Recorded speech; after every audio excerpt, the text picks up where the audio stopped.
Dalawa pa oh. Limaut. Ay pira yan.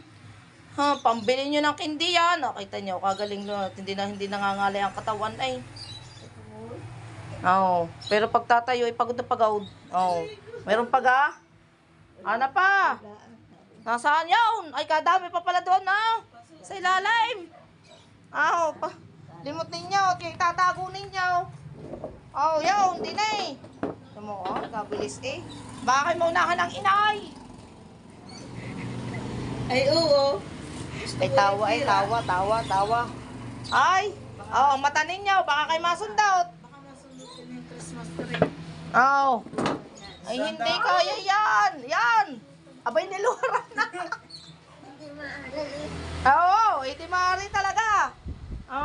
Limaut. Yan ay huwag niyong gagastusin ha.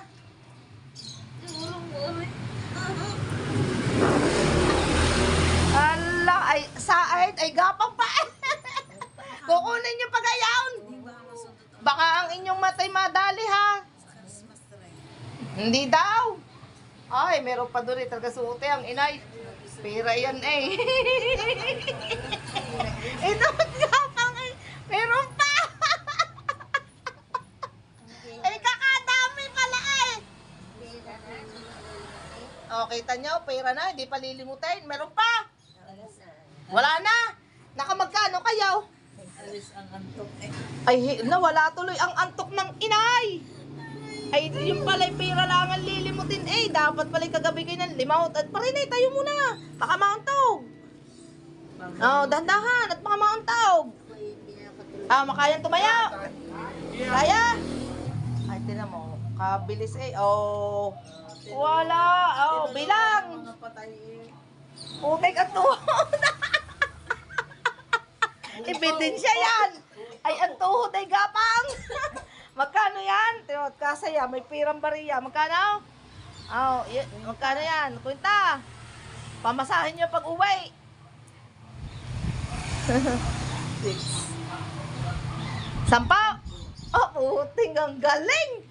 Magaling magkwenta pag sa pira. Inyong ilalagay sa ano ha? Huwag nyong gagastusin. Ilagay nyo sa unto ninyo doon. Sa unto ninyo. Nangalos nung nakuha ang pira. Baka yung makuha ko pa. Siya. Ay, nangalos daw eh. Ang inay lasa ko hindi nakaisa. Nadali mo. Daig kayo ano. Ay, gapang nga eh. Aba. Ay, kita mo na nakasulid sa ilalim ng Christmas tree. Makuha lang yung piso. Ay, Diyos ko. Ano daw? Pira na, hindi ka pa bibilis. Kaya naman na nga naman. Ay talagang ebidensya magkano? Ay talagang bilang na bilang ay pag nakulangan ay siya, wala nang pandagdag.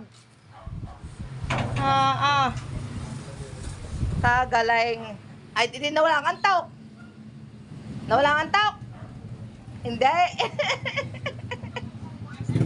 Ay siya, tulog na at nakapanguha na ng pera.